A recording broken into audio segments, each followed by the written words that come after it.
Hey,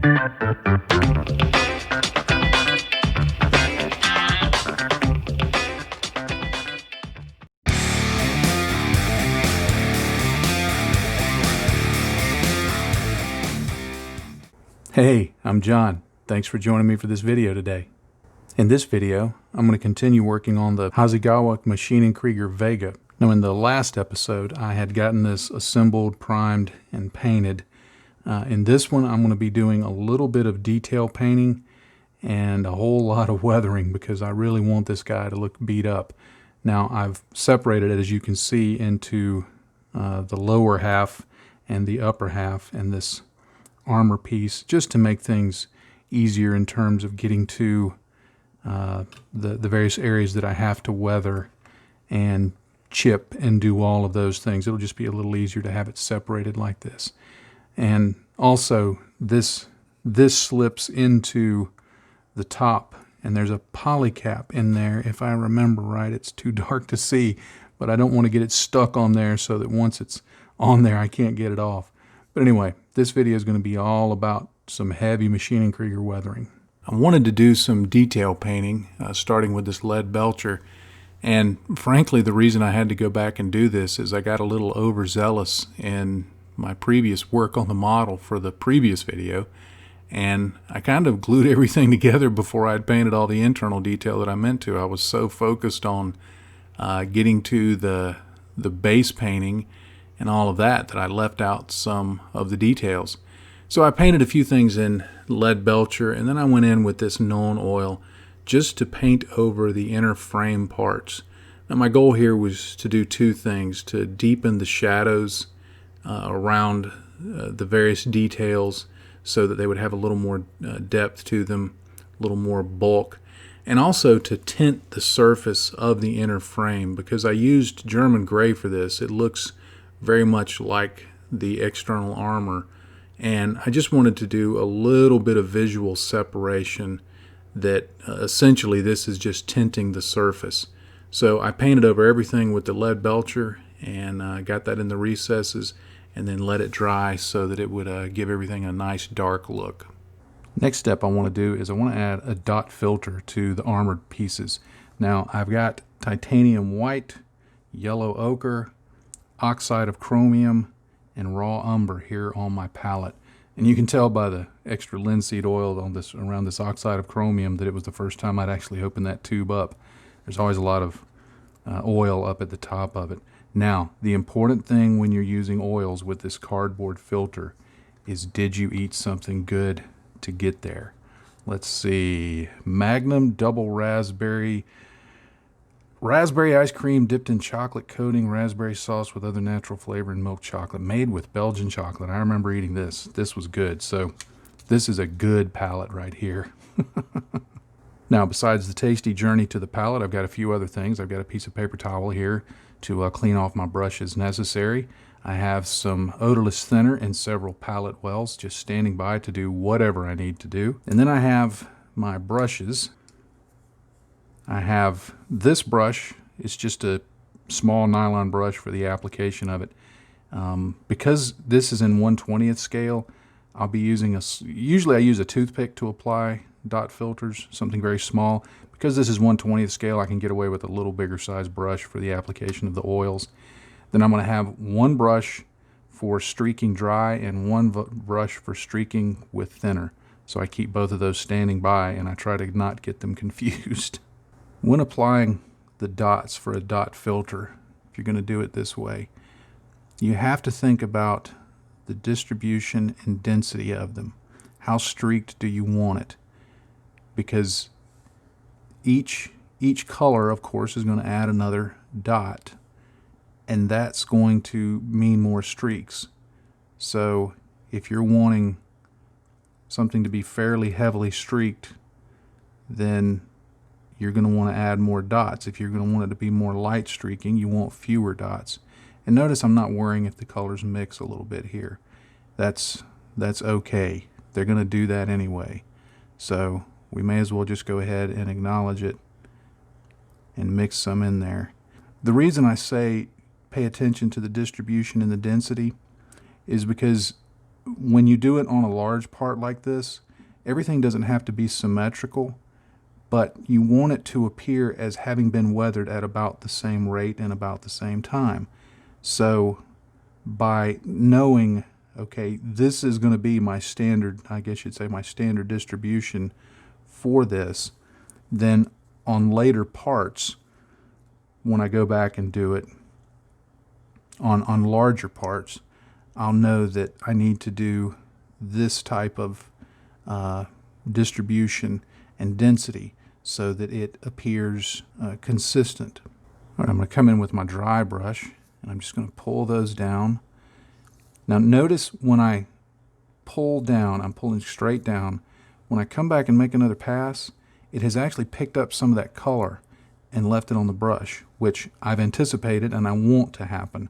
So be aware of that if you've not done dot filters before, that it's going to pull the oil off the surface, keep a little bit on the brush, and you can use that to your advantage. Now, if you don't want it depositing that, after you do your first streak, you'll need to wipe your brush off or clean the brush off. But you can see with this dry one, I'm just pulling those down. And right now, this is the stage where most people bail on it and they think, oh my gosh, that looks horrible, and they try to wipe it all off. But you have to stick with it, because where it really starts to shine, in my opinion, is when I switch to this brush. Now, it picks up a lot of thinner just by touching it in there. I'm damping off most of it onto this piece of paper towel that I've got here. I know it's slightly off camera, but you're just going to have to trust me. But anyway, now I go in and I start pulling it down, and now we start blending those streaks in. Now they get a little more moderated. That's what I'm going for. The main thing that I look for is not so much how streaked is it, but has it blended in the points of origin for the various oil places where I've applied oil. Because once this dries, it's going to be a more streaky, patchy surface. It's going to do what you want. But the main thing is blending out those points of origin where I first put in the oils. That's what I look for. Now, when it dries, and you can dry this with a hairdryer, it actually dries fairly quick. You dry it with a hairdryer and give it a couple of hours, you can come back and put some over it, especially dry oils, and that'll work just fine. You don't want to go in too heavy with the thinner because you'll start removing the previous work. But I'll let that dry and then examine it and see if that does what I want. Now, on these narrower parts, I tend to put in just a few dots near the top, and then I just start with my wetter brush right off the bat and just streak that down like that. And then sometimes I'll even pull it back up, because the oils tend to move down the surface when you're streaking them like that. So by pushing them back up, you make sure they stay a little bit up at the top on a part like this. But I'll just leave that like that, let it dry, and then come back later, and if I need to make adjustments, I'll do it. All right, I've given the oil dot filters a day to dry, and I'm ready to do some panel lining. What I've got here in my palette is some of that raw umber oils. In fact, I've still got my palette over here off camera with the oils on it, and I just grabbed some off of that. It's still workable. And I've got some odorless thinner here, and I made a fairly thick panel line wash. You can see it does run, but it's got a lot of body to it. And that's what I want when I'm doing something, when I'm really heavily weathering a model. I want a wash that's got some, I guess you'd say it's got some back to it, It's got some strength to it. But I'm going to go in and I'm just going to very heavily apply that around there. And you'll see it's thick enough that it's leaving a lot of staining. But I'm going to take advantage of that when I do I guess you'd say the cleanup. I'm going to take advantage of all that extra color that's in there because I want that to really develop the shadows and the notion of it being dirty and grimy and that kind of thing. So experiment with your washes. You know, it's one thing to do a clean, precise wash, and you know, if that's what's called for in the case you're doing, then do that. But experiment with these heavier washes like that, these heavier panel line effects, because they're really gonna up the game in terms of the grime that you get on your model. Also I always like to think about the color. I'm using a brown color here because I want it to give the notion of grime and dirt and dust and grease and oil and all of these things mixing together. If I were wanting it to be more of a shadow kind of effect, it's just deepening recesses, then I would go for a gray or maybe even a slightly bluish color so that it didn't project dirt. So think about the color when you're adding this in. But I'm going to go around and I'm going to get all the little greeblies done. And once the whole suit is done, then I'll go back in and start blending them in. All right, I've got the oils applied all over the model, and I gave it just enough time to flash dry, I guess you'd say. What I look for is when you put the thinner on, it leaves things looking a little glossy until the thinner dries. When the thinner dries, the gloss goes away. So essentially, I look for the absence of gloss before I proceed. And I just get this small, beat-up, flat brush. You can tell this thing's seen better days.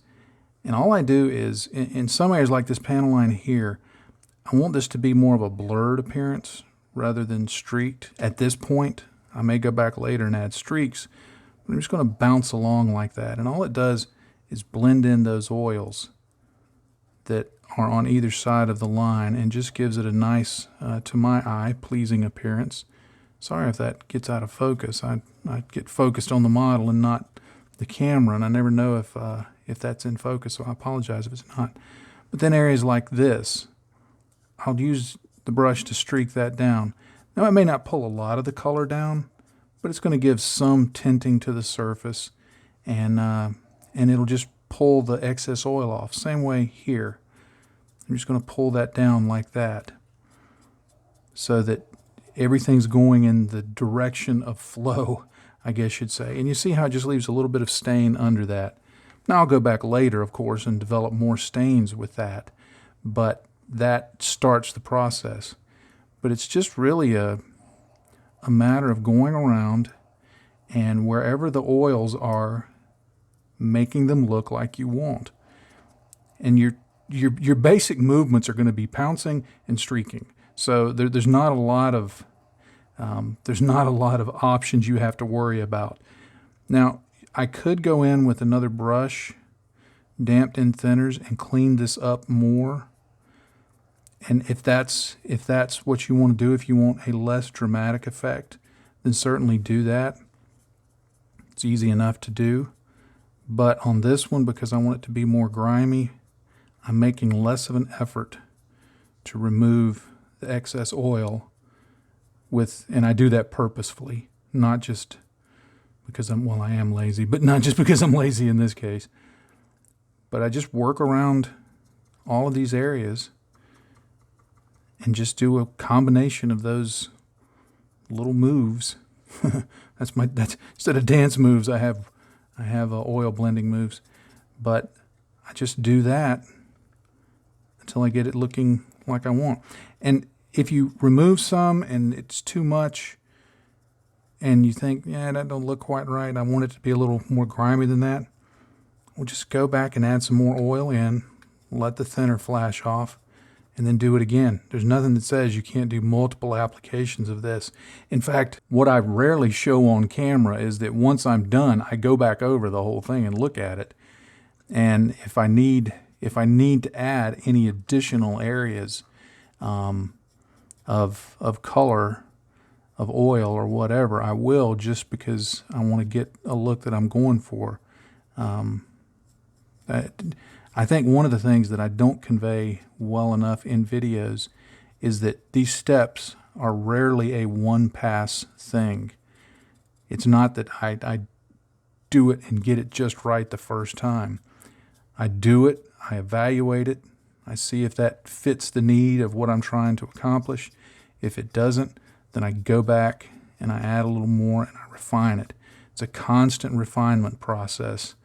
And it builds that depth of finish that I like to talk about and like to try and achieve. So anyway, let me finish doing all of this stuff rather than rambling on and see where we're going next.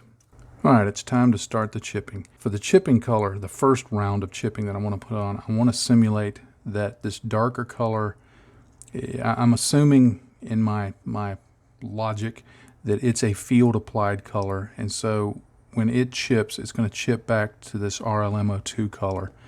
Now, what I used for the mix was this Model Air RLM02 or RLM2 71.044, and then I mixed in just some white until I got a color that matched the Mr. Color paint.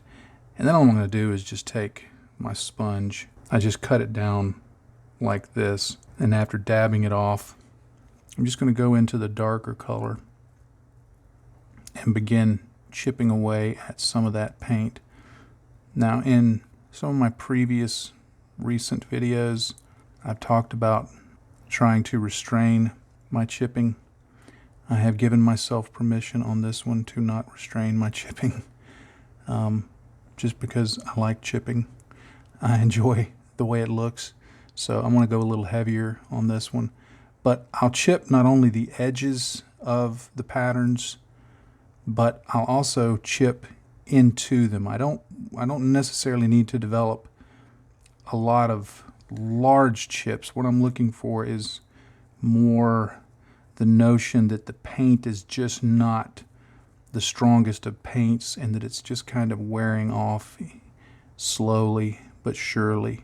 So there may be a few big chunks gone here and there, but for the most part I want it to just be small little flecks. I don't know if that will show up, but like that, just around the whole suit. So I'm going to get that done and then move on to the next round of chipping. All right, I did all of the RLM02 chipping, and you can just see that I knocked back that darker color, made sure to get decals, and even though it was a mix of colors and it's not an exact match, like I said, with additional weathering and things that I'm going to do over it, the difference won't really be noticeable. All right, the next step of chipping I'm going to do is going to be with a chipping brown color. Come on. There we go. Chipping brown color. This is Mecha color, but you could use, if you're wanting to represent something that is starting to oxidize, something that's starting to rust, any brown will work. There's different companies that make it. A black brown, a red brown, a dark brown, anything brownish will work. But I'm going to do it just like I did before with the RLM02. I'm just going to use my sponge and chip that back.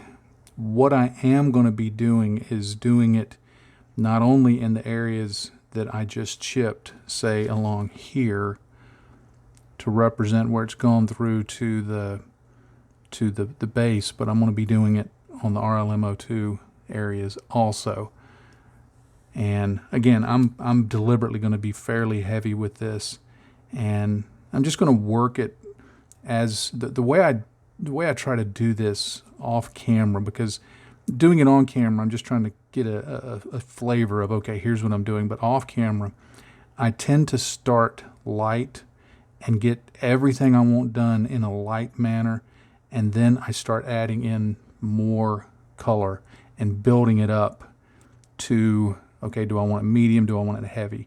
And I know there's kind of arbitrary points, but that's just the way I work it when I'm off camera, when I've got my optimizer on, when I can see what I'm doing, is I start and say, okay, let's do the first pass and let's make it light, and then let's build it up and let's build it up. And by let's, I mean me. And anyway, it's a weird place in my mind, but that way I don't get a really heavy look, and then all of a sudden when I do it totally like that all over the whole model, that I realize it's too heavy. I've done that before, and there's no going back on it, not without some significant steps. Another thing I try to do is I try to do the feet heavier, and then as I work my way up to do it lighter, and then on the upper part only do parts that might receive damage, such as the edge of armor, or like here where I did the actual physical damage to the shoulder armor. I'll do that much heavier than I would, say, the rest of it, because that's obviously received damage. So there's just applying chips with the sponge is easy. I think it's the theory of it and kind of getting the story of what it's doing and why it's doing it down that's really critical, because it kind of gives you a guide to follow along with. So I'm going to get to work on that, and we'll move on to the next steps. All right, after the sponge chipping, what I'm going to do is I'm going to go in with my Army Painter detail brush and just go into some of the areas where I've already started developing chips, and I'm going to put in much smaller chips in a lot of these areas, like where it's chipped down to the RLM02. The sponge has gotten some of it, but I want to do a little more. So in areas like that, I'm going to do some chipping. I'll do some various streaking and things like that. And then other areas where it's difficult to get with the sponge, I'll go in and do the chipping also to complete the chipping part of what I'm doing right now. But this is a great brush for doing that, the Wargamer detail brush. It's small enough to let you get great detail, but it's got enough of a body to it that it'll hold a little bit of paint, and you won't have to continually keep dipping back into the well after every chip. When it comes to brush chipping, I just like to do several basic motions. There's the bounce, where I just kind of let the tip of the brush bounce along like that, and that produces a certain pattern. In some places I might like to do a streak like this, where it's less of a bounce and more of a streak. Sometimes I just use the edge of the brush to do some very light chipping along like that produces a pattern similar to sponge chipping, but much finer, much more precise. You can do your whole model with a brush, and it looks really, really tight. It looks good. I don't have the patience to do that. I see Martin from Night Shift Scale Models doing that on his videos, and I believe him when he says it took him 70 hours. I think I remember him saying on one of the models it took 70 hours to do the chipping, and I can believe it because his chipping looks fabulous. But I'm not that patient. So it's just a matter of dots, streaks, and bounces where you think they need to go. And then look for places like here where I damage the surface deliberately early on in the build. I'll just go in and kind of bounce that along. And that twitching you're seeing, that's not me attempting to do that. That's just my hand at an awkward angle twitching. But I use it to my advantage when I'm chipping. So, and one other thing to be aware of, I like using this natural bristle brush. This is a pretty good brush. It's not just a cheap nylon brush. You can use one, but I like this because it holds its point so well. Notice that I'm not stabbing it in or pushing it like that. If I do the bounces with the tip like that, I'm pulling away from it. I'm never doing anything to push the tip in, to spread the bristles out that would damage the brush. And you know, you can do what you want with your brushes, of course, but I like to be a little more careful with it. So I'm always making sure that I'm pulling back like this, or that I'm using the tip in such a way that it's not jamming it into the surface, but rather at a very sharp angle like that, so that it's a little more friendly to the brush. But I'll just continue doing this around different places, hard to reach places or whatever, and get this guy fully chipped. Okay, I want to add some rust tones now, and I'm going to start with a base of Vallejo Model Wash, this light rust color. The reason I like using an acrylic as my base color is because it'll dry fast, and then if I want to add additional tones with oils or enamels that I can streak better, then I have the ability to do that, but I've got the base laid down fairly quick. And all I'm going to do is go into some of these areas, like here where this heavy damage is, where I physically damage the surface. I'm just going to go in and paint that in. Now this stuff will dry much more transparent than it goes on. Well, not much more, but a certain degree more. The various washes, I like Vallejo Model Washes. The different colors have different transparencies when they dry. So when if you get those and you first use them, make note of that. If they look like, especially like the earth colored ones, if they go on a little heavy, they dry much more transparent. But I'm not going to put this where all the chips are, because rust represents age. The chip has been exposed, the underlying material has oxidized, and so you get rust in some areas, but I'm not going to do it around on every chip, but rather ones that I'm going to try and sell the notion that these are older chips than the others. And I just go in and paint it over it. You can stay in the lines, you can go outside the lines, you can do whatever you want to get across the story you're trying to tell. And rust, remember, rust, it will bleed out beyond where the chip is quite often. As rain washes over it, then it spreads that rust color around, so you'll see streaking and things like that from areas. I also like doing it around the bolt details, because those represent areas where there are holes in the armor and the bolt is in there. And if you've ever looked at any piece of industrial equipment, you'll quite often see that all the bolts have some kind of rust around them. So I just think that's a nice little detail to put in there. It works in my mind, and I think it looks pretty cool. All right, the part that I've been dreading, the tubing. They give you a little map of how long to cut each of the sections. Because I needed 4 of the thinner ones and 2 of the fatter ones, I just cut the thinner one into fourths and the fatter one in halves, into half, and that's going to work fine. The best I can tell you is pay attention to which one is B and C and A, and gluing them in initially is easy. You just dip the end of the tube in super glue, stick it into the pre-drilled hole they've got for you where they indicate, and you're good to go. Where to route it is not too difficult. They want you to route it behind the shoulder armor mounting point, which makes sense, and then they want you to pull it back behind the head like this, which I totally get. And then they tell you you need to stuff it all in here in the back of the torso, and that's where I think it's going to be hard, because I'm going to have to somehow feed it in there and feed it in and feed it in and get the model, the torso and the body together, and then put them together and then try and get any excess in there. I'm not sure how I'm going to do it. I'm just going to probably use tweezers and more than a few paratrooper words. I did go ahead and glue the tubing on off camera. I had to see what I was doing. I tried filming it, and it just didn't work. But like I said, basically I followed the guide, and pay attention to the letters. You've got your A going in here, and your B going in here, and your C going in here. They're all, the A and C are the same width, but B's different, so pay attention to that.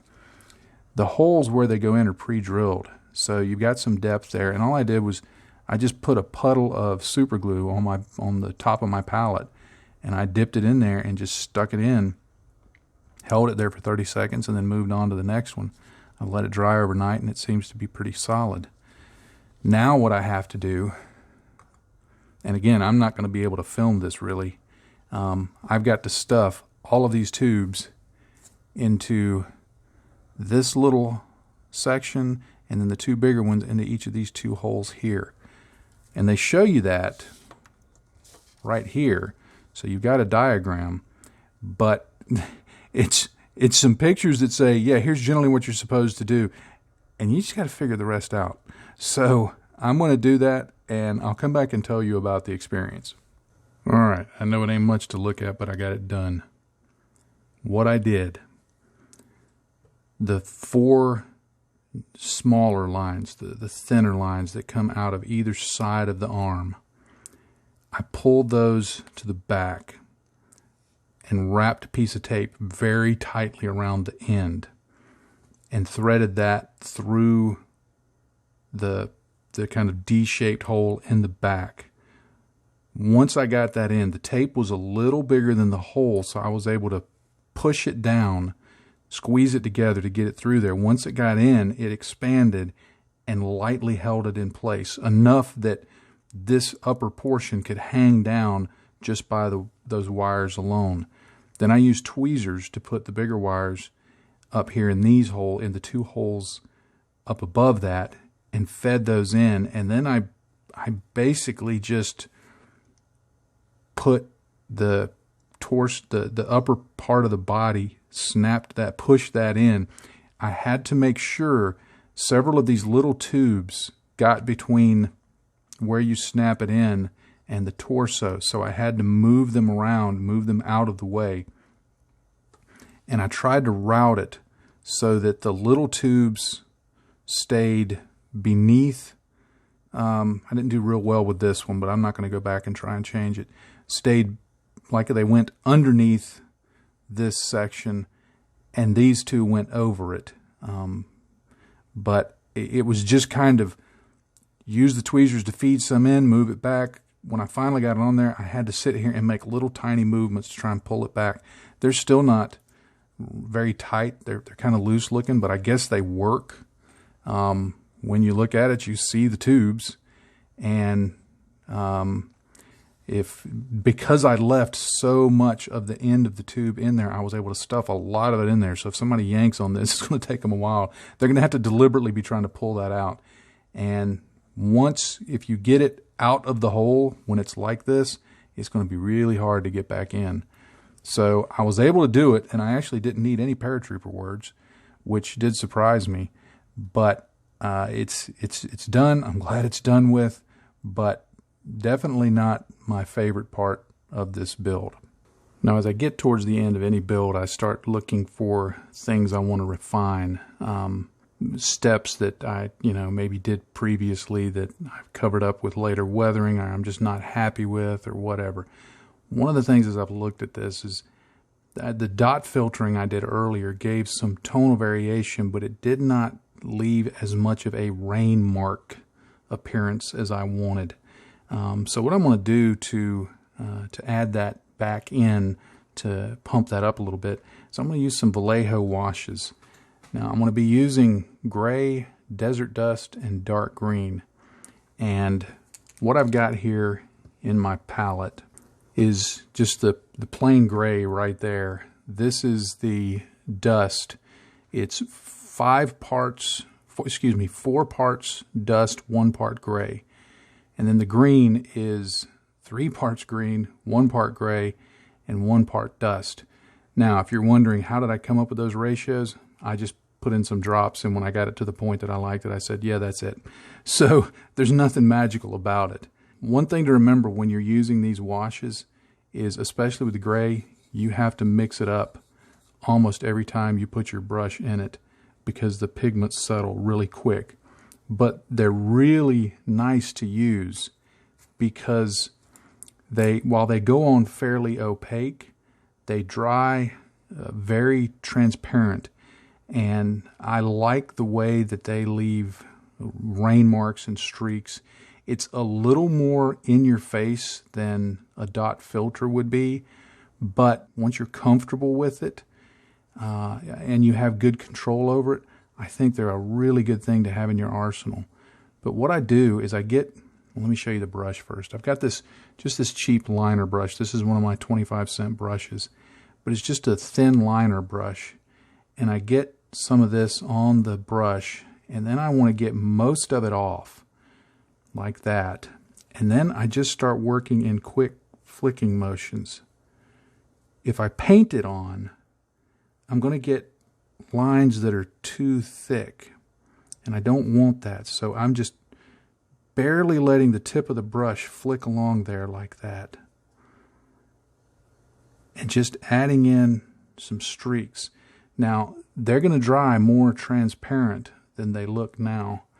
So if you put them on and you say that's too stark, give it just a couple of minutes. It'll flash dry fairly quick. Now I'm going to go and grab some of this mix of the dust, and again, get most of it off of my brush. Wipe it off and do the same thing.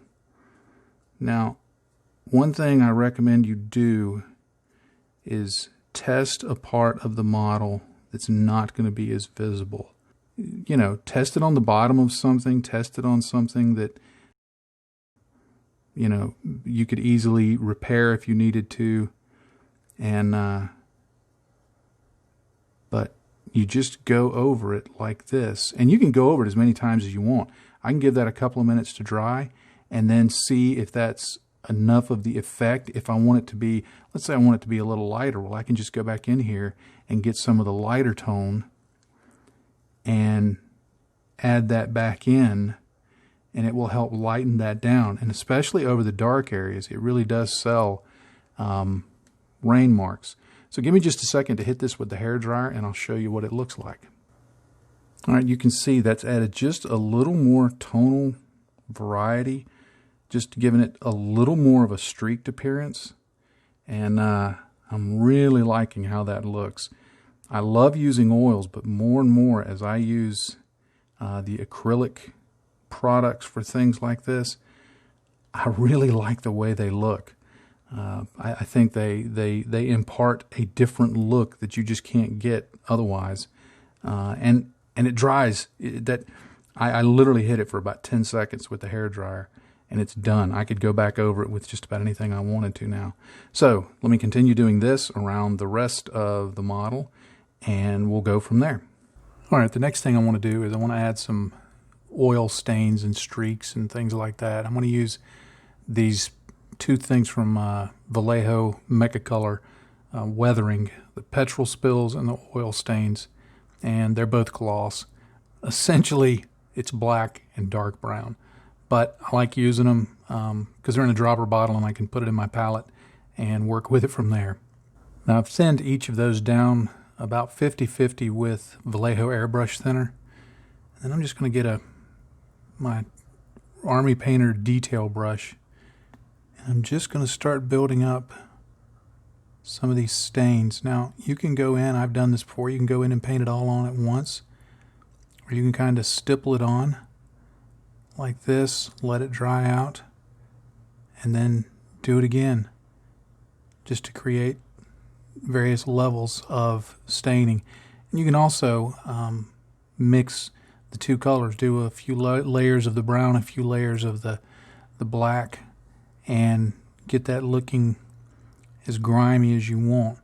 Now this is also good for additional streaks and stains and things if you just want to add some of those in. And by thinning it out, it will really make the layers that I put on transparent, and I'll be able to build it up fairly slowly. I could use oils here, but because I'm getting near the end of the project and frankly I need to get it finished up so I can start on the next thing, I want to use acrylics so that they'll just dry a little faster and I can work quicker over them. But wherever you want these stains to be is the right place. It can look like something that's come out of some of these cables and hoses, which I'm going to do. It can look like grime that's coming down from a bolt. It can be coming out from behind a hatch where maybe something broke or ruptured or whatever. So it's essentially whatever you want it to be that is, I guess you'd say, is an internally produced streak. In other words, the streaking I did before was to simulate external stuff, rain, wind, dust, so forth. This is simulating internal stuff, stuff inside that comes out or in the maintenance process has been spilled.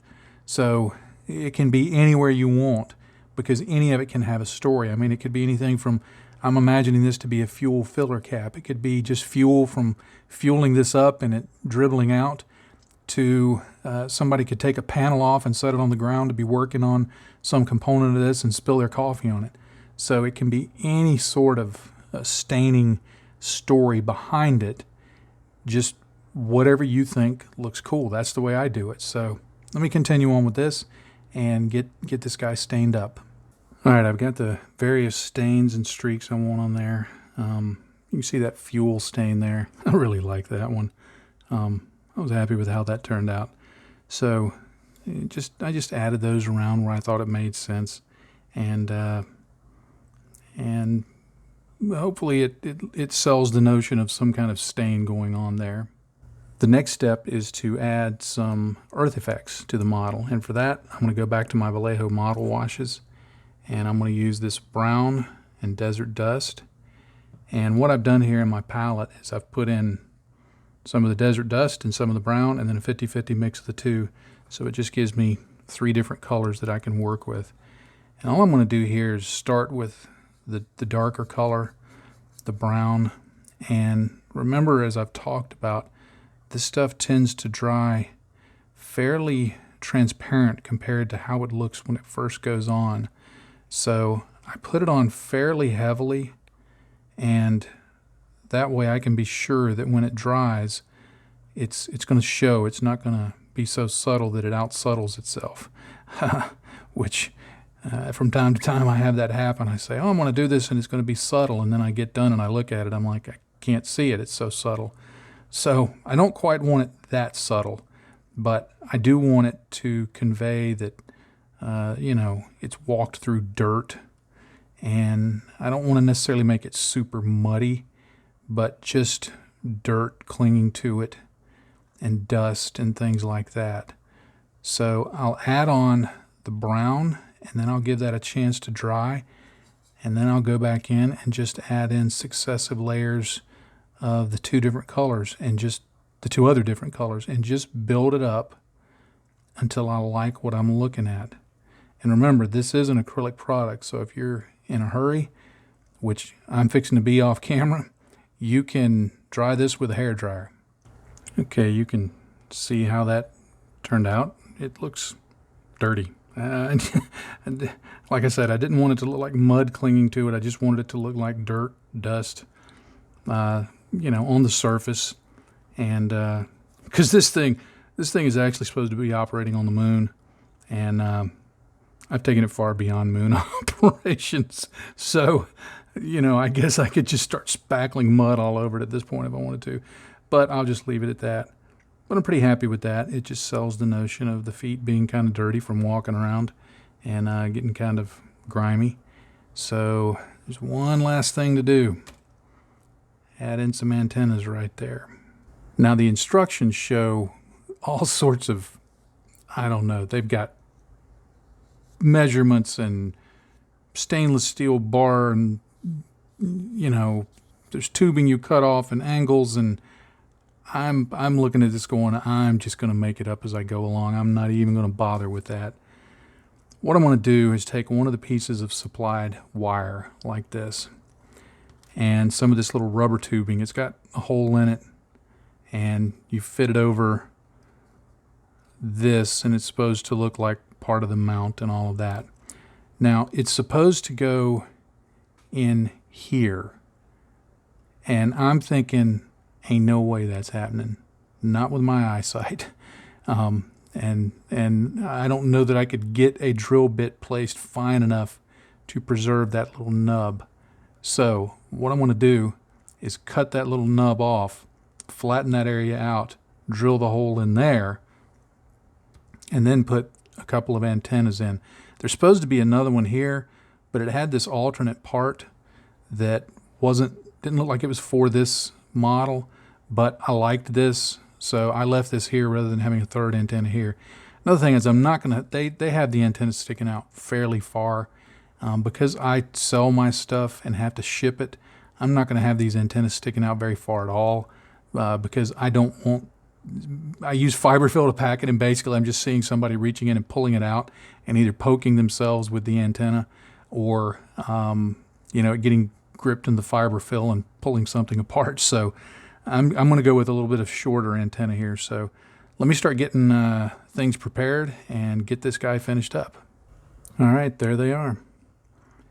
What I did was I cut off a piece of wire, and I cut off a little piece of this plastic sleeving, and I pushed the sleeving up the wire so that there was some wire sticking out the other side. I put a bend in it, drilled the hole in it. The side that was sticking out, I super glued in there, and now I've got my antennas with a little protective sleeve. Now I would like to say that they're at different angles because I was trying to be asymmetrical, but the reality is I had them at the same angle, and the model fell over and bent one over to one side, and I didn't realize it, and I set it back down, and now the super glue's set. So between you and me, we'll just call it's an attempt at asymmetry, and nobody will have to know any better, right? All right, there's a couple of lenses here on the front of the face, and I'm going to paint those, the upper one with Ammo of MiG metallic red, and the other one with Ammo of MiG warhead metallic blue. Now I had gone ahead and base coated the inside of each of these with silver paint, and I think I used Stormhost silver from Citadel, but I'm not sure because I just grabbed a silver paint that was sitting nearby, and I didn't really pay much attention to what it was. I just wanted something metallic behind it. Now, these two paints, especially the Warhead Metallic Blue, they really do a good job of retaining a metallic shine as long as you don't put any matte coat over them, and I'm not going to do that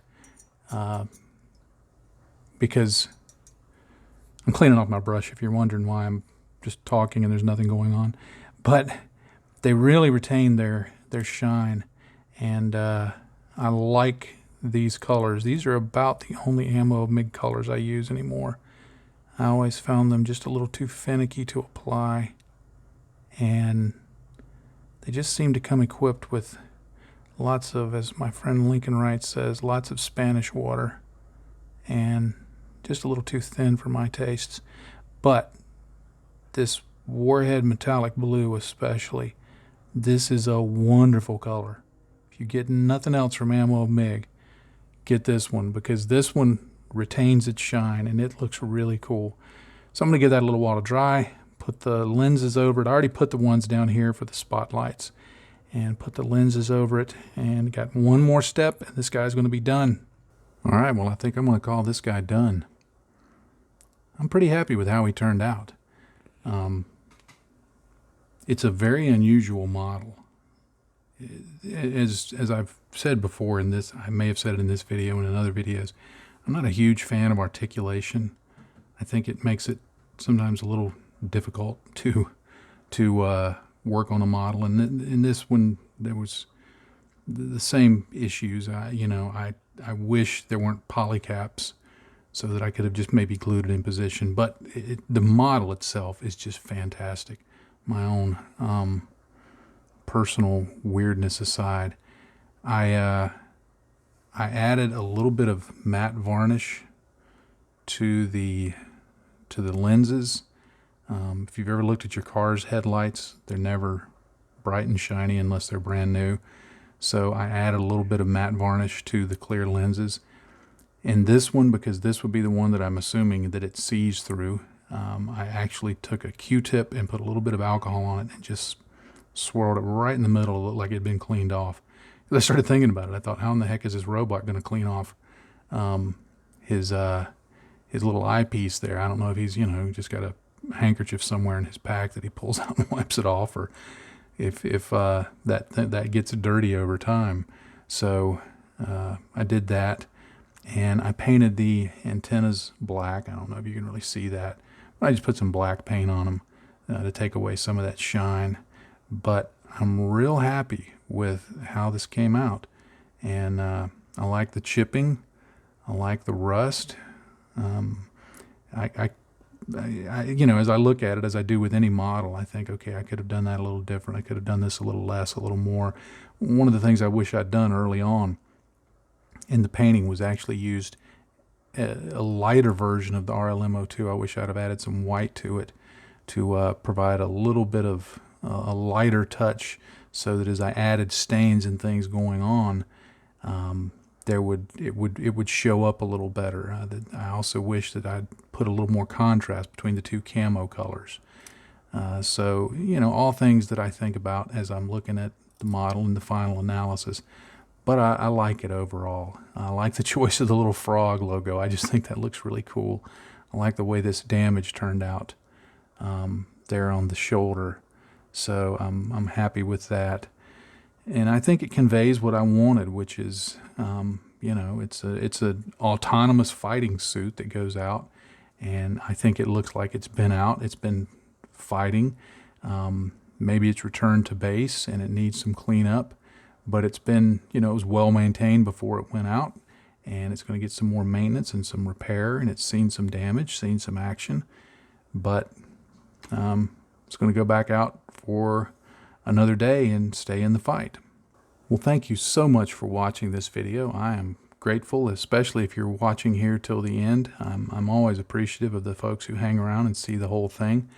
So you deserve a special thumbs up. So thank you very much. And if you've not already done so, if you could click that link down there somewhere and hit the subscribe button and the little bell to get notified when I have a new video out. That would, one, I would appreciate it, but two, it would really help me out. And if you're inclined to click the little thumbs up if you like this, and maybe leave a comment, again, that would help me out. It would help me in growing the channel, and I would be most grateful for it. But to get back to the model, if you've not built a Maschinen Krieger kit, take a look at one, and don't worry about, do you know what it is, what the lore is, what the background is. Just find one that looks cool and build it. If you think this looks cool, grab it. This is actually put out by Hasegawa, so you'll probably have a little easier time finding something like this, as Hasegawa's distribution system is much bigger and better than Wave's. But either one, Hasegawa model or a Wave model, or one of the older Nito models, they're all fun kits, and each bring their own unique twists to the genre. So take a look, and if you've not built a Maschinen Krieger kit, maybe do so, because it can really be a lot of fun. I also want to make a special mention of the wonderful patrons who support me. Thank you for your support. It's your support that makes this video and the others that I do, and being able to buy kits like this and use the materials that I do and work at the pace that I do. It's your support that makes that possible, so thank you very much, and I do appreciate it. And if you are not a Patreon supporter and are interested in what that entails, there's a link down below, so take a look at that. There's also links to my social media and to my blog, so all things that you can take a look at. And as I always like to do, I want to leave you with one final thought. In this hobby, if you're not having fun, you're doing it wrong. Happy day to you, friends. Bye-bye.